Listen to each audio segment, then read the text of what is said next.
नमस्कार, मैं शरद। आप देख रहे हैं एमएन न्यूज़ उत्तर प्रदेश। आज हमारे साथ चर्चा के लिए बहुजन क्रांति मोर्चा के राष्ट्रीय संयोजक माननीय वामन मेश्राम साहब मौजूद है। बहुत बहुत स्वागत है सर आपका हमारे एमएन न्यूज़ उत्तर प्रदेश में। चौधरी विकास पटेल जो राष्ट्रीय अध्यक्ष है राष्ट्रीय पिछड़ा वर्ग मोर्चा के, इन्होंने चरणबद्ध आंदोलन की घोषणा की है।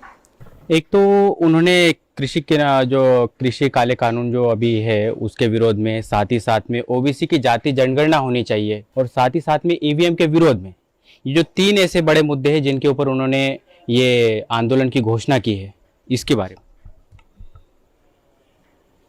ये जो ओबीसी की जाति आधारित गिनती और कृषि के विरोध में बनाए हुए तीन कानून, काले कानून और ईवीएम, ये तीनों के तीनों राष्ट्रीय मुद्दे हैं और इस पर चरणबद्ध आंदोलन अगर राष्ट्रीय पिछड़ा वर्ग मोर्चा के चौधरी विकास पटेल जी के द्वारा घोषित किया गया है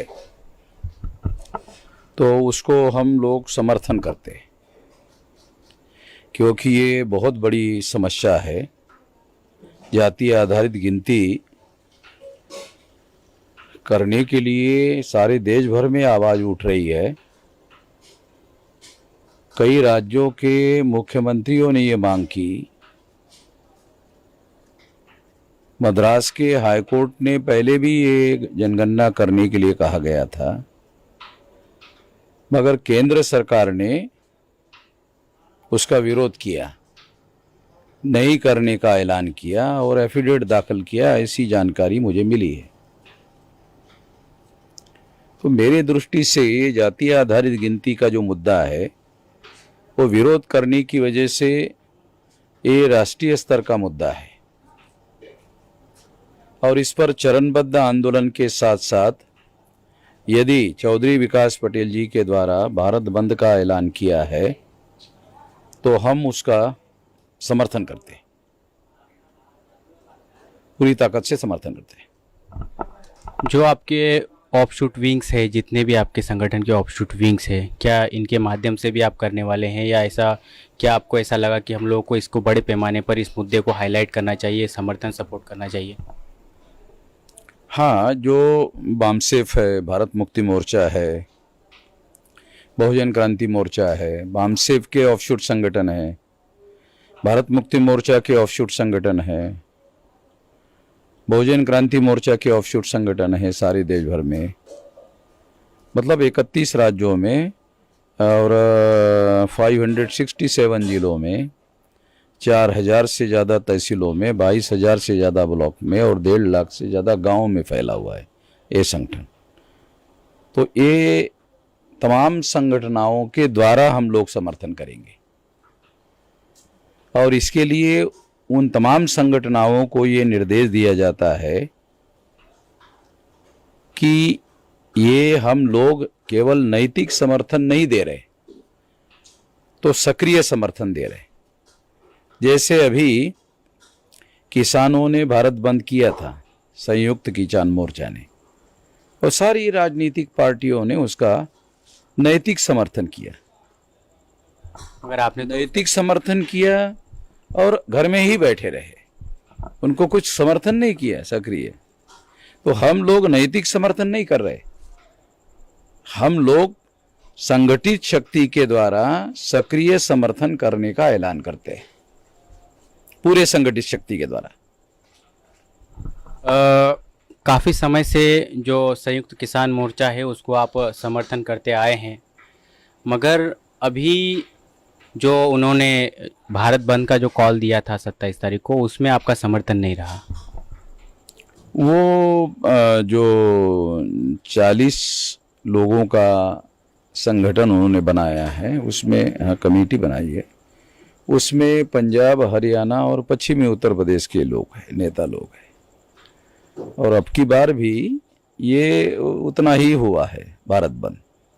तो ये इतना भारत नहीं है, भारत बहुत बड़ा है और हम इसके पहले 5 मार्च 2019 को और 29 जनवरी 2020 को इन लोगों के समर्थन के बगैर भारत बंद कर चुके हैं। हमारे पास इतना बड़ा संगठन का जाल है। तो वो लोग वो 40 का 41 नहीं करना चाहते, जबकि किसानों के सारे देश भर के संगठन जो है उनके साथ जुड़ करके आंदोलन करना चाहते हैं, मगर वो 40 के 41 नहीं करना चाहते। तो मुझे ऐसा लगता है कि उनका ये आंदोलन देशव्यापी करने का कोई इंटरेस्ट है नहीं रियल सेंस में। तो इसलिए हमने ये निर्णय किया है कि हमें पिछलग्गू बनने का तो कोई काम धंधा है नहीं, पिछलग्गू बने रहे। तो इसलिए हमने निर्णय किया कि किसानों के मुद्दे पर हम जो राम सुरेश वर्मा जी का राष्ट्रीय किसान मोर्चा है उनके माध्यम से सारे देश भर में और तमाम किसान संगठन हैं उनके साथ कोऑर्डिनेशन करेंगे, उनके साथ समन्वय करेंगे और उनके साथ करके ये जो अभी भारत बंद करने का ऐलान किया जा रहा है इसमें उनको भी जुड़ने के लिए मैं अपील करता हूँ। और राम सुरेश वर्मा जी को भी अपील करता हूँ कि वो इसके लिए सारे देश भर में तैयारी करने का काम करे। जैसे कि आपने बताया कि जो दूसरे जो पिछड़े वर्ग के जो नेता हैं वो भी जाति आधारित जनगणना को लेकर के बात कर रहे हैं, जाति आधारित जनगणना के लिए बात कर रहे हैं, मगर कोई ऐसे रास्ते पे उतर के आंदोलन करते हुए नहीं दिखाई दे रहा है। जो बैकवर्ड क्लासेस की राजनीतिक पार्टियां है वो भी ब्राह्मणों की पार्टियों की तरह केवल राजनीतिक माइलेज लेना चाहती है, राजनीतिक फायदा लेना चाहती है और ये समस्या का समाधान नहीं करना चाहते। तो इसलिए वो पॉलिटिकल स्टैंड लेंगे मगर आंदोलन करेंगे ऐसा मुझे नहीं लगता। और इसी बात को ध्यान में रखते हुए चौधरी विकास पटेल ने अगर इसके लिए पहल किया है तो हम उनका समर्थन करेंगे सारे देश भर में और सक्रिय समर्थन करेंगे, पूरी ताकत से पूरे शक्ति से समर्थन करेंगे। जो महाराष्ट्र सरकार है, महाराष्ट्र सरकार ने सरकार के जो केस में है जो हलफनामा दे करके और इसको जाति जनगणना का रोकने की बात कही है, इसको आप किस तरीके से देखते हैं? महाराष्ट्र सरकार ने वो केस खड़ा किया था सुप्रीम कोर्ट में और इसलिए सेंट्रल गवर्नमेंट को वो हलफनामा दाखिल करना पड़ा। तो महाराष्ट्र सरकार के सामने जिला परिषद में रिजर्वेशन देने का मामला है, वो उतना उनका लिमिटेशन मामला है। हमारा मामला केवल जिला पंचायत में रिजर्वेशन देने के लिए ये जनगणना करनी चाहिए ऐसा नहीं, ये बहुत बड़ा नेशनल लेवल का बहुत बड़ा इशू है, क्योंकि ये डाटा कलेक्ट किए बगैर सरकार अगर कोई विकास का प्लानिंग बनाना चाहती है तो डाटा के बगैर विकास का प्लानिंग कैसे बन सकता है? सरकार कहती है कि ये जाति आधारित गिनती करना बहुत मुश्किल काम है, तो अनुसूचित जाति और जनजातियों का डाटा कलेक्ट करने का काम सरकार कर रही है। जब सरकार कर रही है और उनको किसी प्रकार का कोई दिक्कत आ नहीं रही है तो ओबीसी का ही करने के लिए दिक्कत आ रही है, ये बात तो तर्कसंगत लगती नहीं है, तो ये मानने वाली नहीं है। मगर उनको ऐसा लगता है कि आज़ादी मिलकर 75 साल हो गए और 75 साल में अगर वो डाटा सामने आ गया, सामाजिक आर्थिक डाटा भी सामने आ जाएगा, संख्या तो आएगी, सामाजिक आर्थिक डाटा भी सामने आएगा, तो पता चलेगा कि आज़ादी का किसको फायदा हुआ और किसको फायदा नहीं हुआ। अभी तक अनुसूचित जाति जनजाति के लोगों को जितना फायदा हुआ उससे भी बहुत ज्यादा पीछे है बैकवर्ड क्लासेस के लोग, फायदा नहीं हुआ। ये बैकवर्ड क्लासेस जो मंडल कमीशन में 5 प्रकार के लोग हैं। एक सबसे निचले पायदान पर नोमिडिक ट्राइब के लोगों को मंडल कमीशन में डाल दिया गया, जो बहुत ज्यादा गलत काम किया गया। ये नोमिडिक ट्राइब के लोगों को ओबीसी की लिस्ट में डालना, क्योंकि वो शब्दों में ही वो नोमिडिक ट्राइब है, ट्राइब को उन्होंने ओबीसी में डाला, ये तो कोई न्याय करने वाली बात लगती नहीं है। दूसरा उसके ऊपर है एमबीसी। जो रोहिणी कमीशन के कुछ डाटा सामने आया उसके अनुसार पता चला कि प्रथम श्रेणी का 75 साल में एक सिंगल आदमी भी उनका नहीं है। तो अन्याय की तो परिसीमा हो गई, वो तो शेड्यूल कास्ट शेड्यूल टाइप से भी गए गुजरे हो गए वो।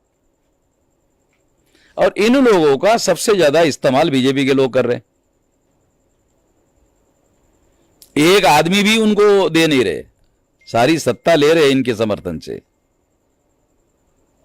तीसरा है ओबीसी, जो लगभग सारे देश भर में किसान जातियां है। तो इन लोगों को मंडल कमीशन क्रीमी लेयर के साथ लागू किया गया।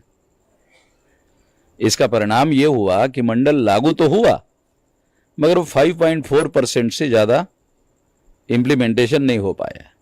ये भी धोखाधड़ी की बात है। चौथा मुद्दा यह है कि एससी एसटी ओबीसी से जो कन्वर्टेड मुस्लिम है, सिख है, ईसाई है, बुद्धिस्ट है, जैन है, लिंगायत है, ये चौथा ग्रुप है ओबीसी के अंदर। इन लोगों को भी कुछ भी मिला नहीं। जो मिलना चाहिए इन लोगों को, इनको भी कुछ नहीं मिला। वो धार्मिक भेदभाव के शिकार है। उसमें 4 लोग हो गए। ये जो जितना ओबीसी का ग्रुप है, ये ब्राह्मणों की जो सोशल सिस्टम है, जिसको 75 साल के आजादी में ब्राह्मणों ने हाथ तक टच नहीं किया, यानी उसको खत्म करने की बात तो बहुत दूर की बात है, उसको टच ही नहीं किया। तो ऐसे बहुत सारी किसान जातियां हैं जो मंडल कमीशन में शामिल नहीं है, मगर अब इनको फायदा हो रहा है ओबीसी के लोगों को रिजर्वेशन लागू होने से। तो वो जो बाहर रही हुई जातियां है उनको लगता है अरे इन लोगों को फायदा हो रहा है, हमको फायदा नहीं हो रहा है, हम मंडल के बाहर रहने की वजह से। तो गुजरात के लेवा कड़वा पटेल लोगों ने आंदोलन किया, महाराष्ट्र के मराठा लोगों ने आंदोलन किया, साउथ की लोगों ने आंदोलन किया, नॉर्थ में जाट लोगों ने आंदोलन किया। तो ये वर्णा सिस्टम में ब्राह्मण धर्म के लोग, धर्मशास्त्र के अनुसार ये शूद्र ही है। शेड्यूल कास्ट के लोग अछूत है, शेड्यूल कास्ट के लोग शूद्र नहीं है। तो वो वर्णा सिस्टम में शूद्र है, तो मनुस्मृति के अनुसार तो उनको ही अधिकार वंचित किया हुआ है। तो वो लोग भी रिजर्वेशन की मांग कर रहे हैं। तो ऐसे 5 ग्रुप है मंडल कमीशन में, और ये 5 ग्रुप का जनगणना होनी चाहिए। एक तो ओबीसी की जनगणना होनी चाहिए, और उसके साथ साथ सभी जातियों की जाति आधारित जनगणना होनी चाहिए, और उसके साथ में सोशियो इकोनॉमिक डाटा इकट्ठा करना चाहिए, ताकि आजादी में किसको फायदा हुआ और किसको फायदा नहीं हुआ ये भी डाटा कलेक्ट किया जाना चाहिए।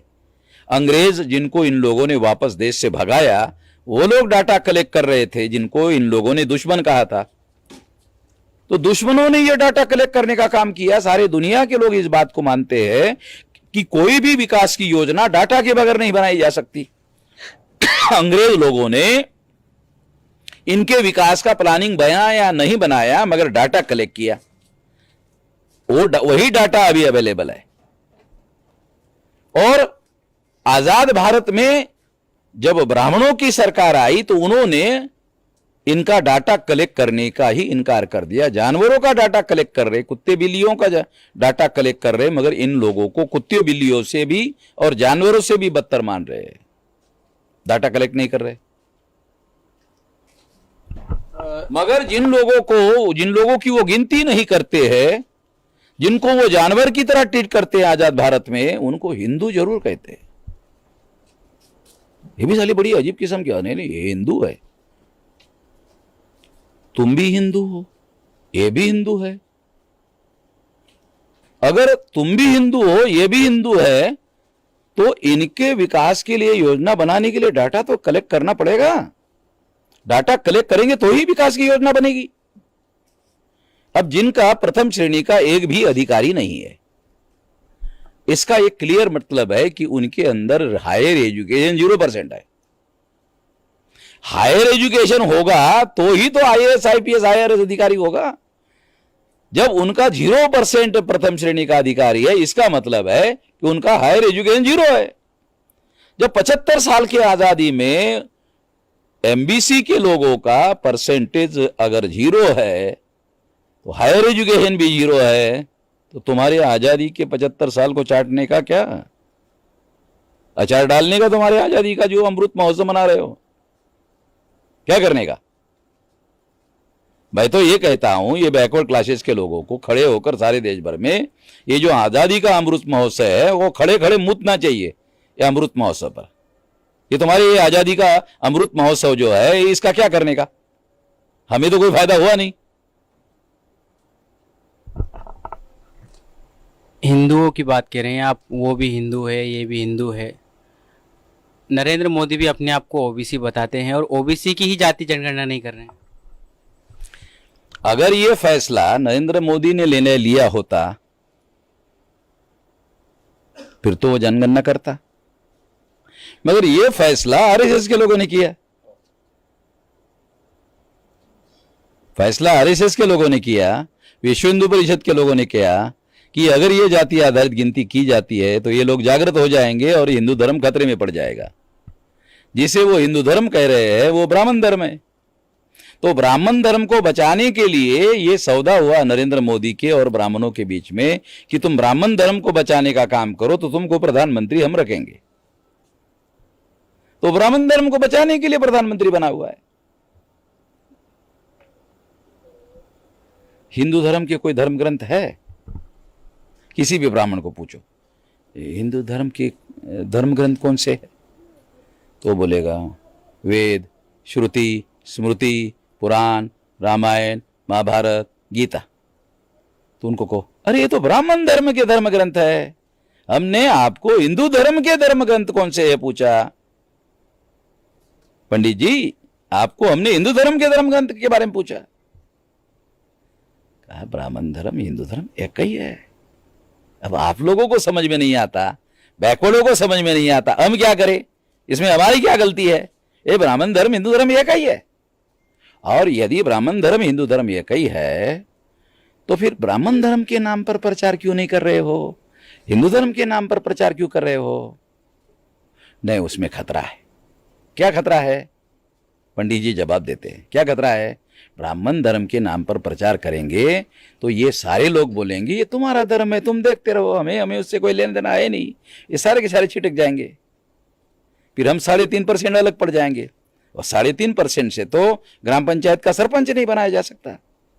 सारा का सारा मामला खराब हो जाएगा। हम तो इन लोगों को इस्तेमाल करने के लिए हिंदू बना रहे हैं, इनको इस्तेमाल करने के लिए ना हिंदू बना रहे हैं। मेश्राम जी, जिस तरीके से आप कंटिन्यू ब्राह्मणवाद के विरोध में बोलते हैं, बीजेपी के विरोध में बोलते हैं, तो जो दूसरे लोग हैं वो ये कहते हैं कि हम बोलते नहीं क्योंकि हमको डर लगता है। आपको डर नहीं लगता इस बात? जो करेज है वो कन्विक्शन से आता है। जो करेज है ना, करेज है ना, हौसला, हिम्मत, वो करेज जो है वो कन्विक्शन अंग्रेजी का शब्द है, करेज भी अंग्रेजी का शब्द है। तो करेज जो है वो कन्विक्शन से आता है। कन्विक्शन क्या है? कन्विक्शन है अपने सिद्धांतों पर ठोस विश्वास। तो हमारा अपने सिद्धांतों पर ठोस यकीन है, ठोस विश्वास है, ढीला मिला नहीं है, ठोस विश्वास है। इसलिए हमारे अंदर करेज है और इसलिए हमें डर नहीं लगता, क्योंकि हमारे सिद्धांतों पर ठोस विश्वास है। और उस ठोस सिद्धांतों के लिए यदि हमें शहीद होना पड़े तो उसके लिए तैयार है हम लोग।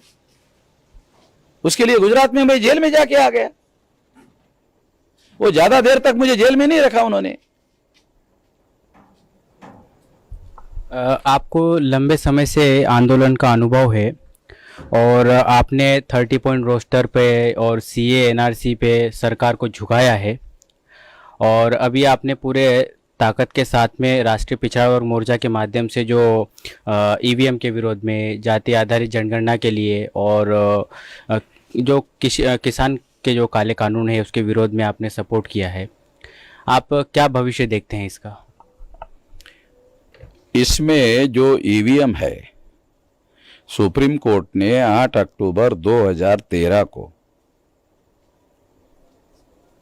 इस बात को तस्लीम किया, इस बात को स्वीकार किया कि केवल ईवीएम मशीन के द्वारा फ्री, फेयर एंड ट्रांसपेरेंट चुनाव नहीं हो सकता। सुप्रीम कोर्ट ने सारी छानबीन करने के बाद यह कहा और निर्णय दिया। सुप्रीम कोर्ट हमारे देश के संविधान के अनुसार सबसे बड़ी अदालत है और सबसे बड़ी अदालत ने दिया हुआ फैसला संवैधानिक है। और सबसे बड़ी अदालत कह रही है कि अकेले ईवीएम मशीन के द्वारा फ्री, फेयर एंड ट्रांसपेरेंट चुनाव नहीं हो सकता। सुप्रीम कोर्ट ने कह दिया, निर्णय कर दिया।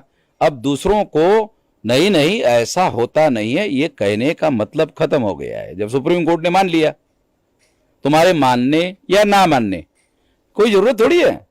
सुप्रीम कोर्ट ने मान लिया, इसका मतलब है वो देश का कानून हो गया। हाँ, केवल ईवीएम मशीन के द्वारा फ्री, फेयर एंड ट्रांसपेरेंट चुनाव नहीं हो सकता, सुप्रीम कोर्ट ने मान लिया, इसका मतलब यह कानून हो गया। सब लोग माने या ना माने, मगर यह कानून हो गया। अभी सुप्रीम कोर्ट का फैसले को संविधान के अनुसार कानून की मान्यता है, कानून है। और इसलिए सुप्रीम कोर्ट ने ऑर्डर दिया कि यह रोकने के लिए पेपर ट्रेल मशीन लगाई जाए। यह ऑर्डर दिया 8 अक्टूबर 2013 को। बहुत सही निर्णय दिया था। फिर जो पेपर ट्रेल मशीन दिया, उसमें एक और व्यवस्था दी कि जो कैंडिडेट चुनाव हार जाता है, यदि वो ये एप्लीकेशन करता है रिटर्निंग ऑफिसर को कि मुझे ये ईवीएम मशीन का रिजल्ट मंजूर नहीं है, पेपर ट्रेल से निकले हुए कागजों की रिकाउंटिंग की जाए, तो वो रिकाउंटिंग करना होगा। ऐसा निर्णय सुप्रीम कोर्ट ने दिया था। और ऐसा निर्णय देने के पीछे मकसद ये था सुप्रीम कोर्ट का कि इससे फ्री, फेयर एंड ट्रांसपेरेंट चुनाव होगा। ऐसा सुप्रीम कोर्ट का कहना था।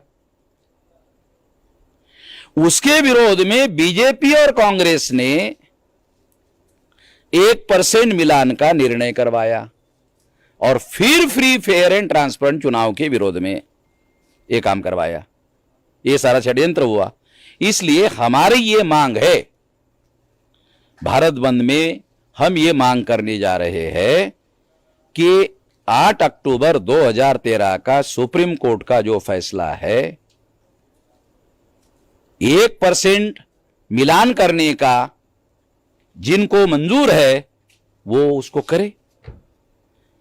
हमें रिकाउंटिंग करने का जो सुप्रीम कोर्ट का फैसला है, वो रिकाउंटिंग करने का फैसला सुप्रीम कोर्ट ने रद्द तो किया नहीं, वो फैसला अभी भी है।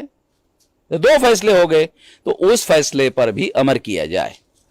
इसके लिए भारत बंद में ये ईवीएम के रेफरेंस में हम लोग जनता की अदालत में जा रहे हैं, तो हम इसका समर्थन करेंगे पूरे ताकत। क्या सरकार को आप एक बार फिर से झुकाने में कामयाब होने जा रहे हैं? लोकतंत्र में जनता मालिक होती है।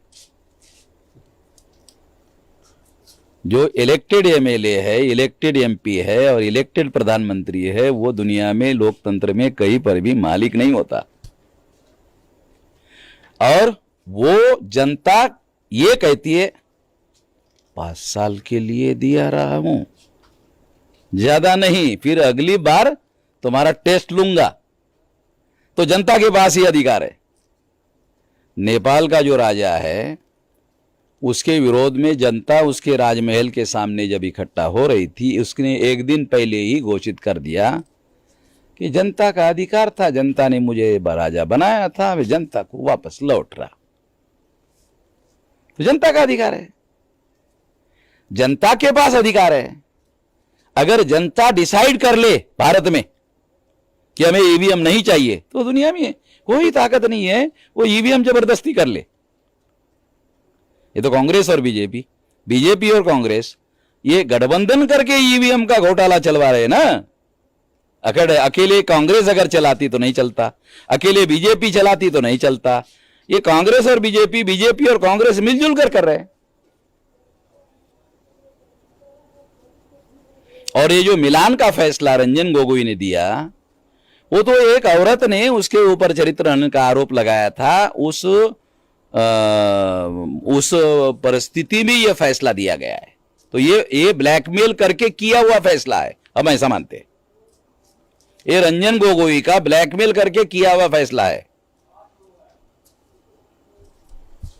9 अक्टूबर ये बात मैं कहता नहीं, पहले नहीं कहा था, मगर जो पेगासस का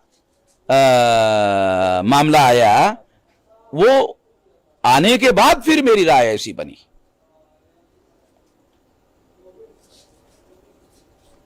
कि वो पेगासस में डाटा एक कलेक्ट किया गया रंजन गोगोई के विरोध में, और फिर वो इस्तेमाल किया गया, और उसके द्वारा 3 बड़े फैसले किए गए। एक तो वो फाइटर प्लेन वाले, कौन सा उसका नाम मुझे याद नहीं आ रहा है, जो 36,000 करोड़ रुपए का या जो खरीद करवाए, राफेल का फैसला जो है वो करवाया गया कि नहीं ये निर्दोष है। दूसरा फैसला वो राम मंदिर का, और तीसरा फैसला ईवीएम का, मिलान का। ये 3 बड़े फैसले वो ब्लैकमेल से करवाए गए, ऐसा मेरा मानना। एक फैसला नहीं, 3 बड़े फैसले। 9 अक्टूबर को बहुजन क्रांति मोर्चा और भारत मुक्ति मोर्चा के माध्यम से आप रैली करने जा रहे हैं बहुजन मुक्ति पार्टी के समर्थन में, क्या कहेंगे इसके बारे में? उत्तर प्रदेश में ये रैली करने के लिए पूरी जोर हम लोग लगा रहे हैं, पूरी शक्ति हमने इसमें लगाई है। बड़ी रैली हम करेंगे, और उस रैली के बाद हम कोशिश करेंगे कि उत्तर प्रदेश में परिस्थिति को बदला जाए। परिस्थिति को बदलने की दिशा में हम लोग अपनी रणनीति में काम करेंगे। हम किसी भी राजनीतिक दल को समर्थन देने के लिए समर्थन नहीं देने वाले। हमारा इंडिपेंडेंट आंदोलन है, और हम शर्तों के साथ ही काम करेंगे, और शर्तें जनहित में होगी, जनता के हित की होगी, उसके लिए काम करेंगे। और उसके लिए मान लो जो लोग हमारी शर्तें मानते हैं और मानकर सरकार आती है और वो अमल नहीं करती, उस सरकार के विरोध में भी आंदोलन करेंगे। भारत बंद उसके खिलाफ भी करेंगे, उत्तर प्रदेश बंद उसके खिलाफ भी करेंगे, अगर जनता के हक में वो अमल करने का काम नहीं करते, क्योंकि हम जनता के साइड में खड़े रहेंगे।